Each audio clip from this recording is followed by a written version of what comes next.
In today's video, I'm going to teach you how to connect Slack to GitHub issues. This setup is a great way to keep your development team in sync because it sends issue activity directly into Slack and makes it easier to track bugs, updates, and issue changes without constantly switching between platforms. It also helps your team act faster since you can manage certain issue actions right from Slack. To begin, open Slack either in the desktop app or in your browser. In the left sidebar, find the Apps section and search for GitHub. Make sure you choose the official GitHub app, which uses the GitHub logo. Once you open it, click Add to Slack. Slack will redirect you to a browser page where you'll confirm the installation for your workspace. Click Allow to finish adding the app. After the app is installed, the next step is to connect your GitHub account. Go into any regular Slack channel or open the direct message with the GitHub app if you prefer to do it there. Click into the message box, type /GitHub sign-in, and press enter.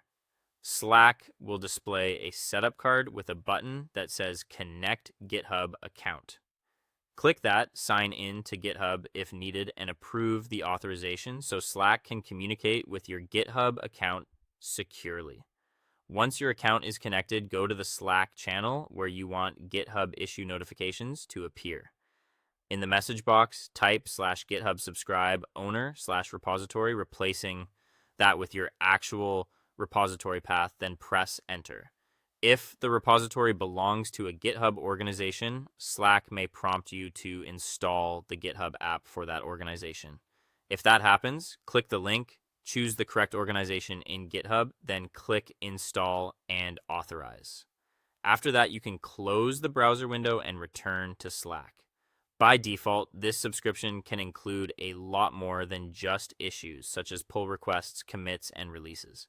If you want the channel to focus only on GitHub issues, go back to the Slack message box and remove those extra event types one at a time. Run /GitHub unsubscribe owner /repository pulls, then /GitHub unsubscribe owner /repository commits, and then /GitHub unsubscribe owner /repository releases. To confirm everything is set correctly, type /GitHub subscribe. Slack should show that the channel is subscribed to that repository for issues only. Now test the connection. Open your GitHub repository, go to the Issues tab, click New Issue, enter a simple test title, and submit it. Then switch back to Slack. You should see the new issue appear in the channel as a formatted notification. If you ever need to create an issue directly from Slack, hover over a message, click the 3-dot More Actions menu, choose Create an Issue, fill in the details,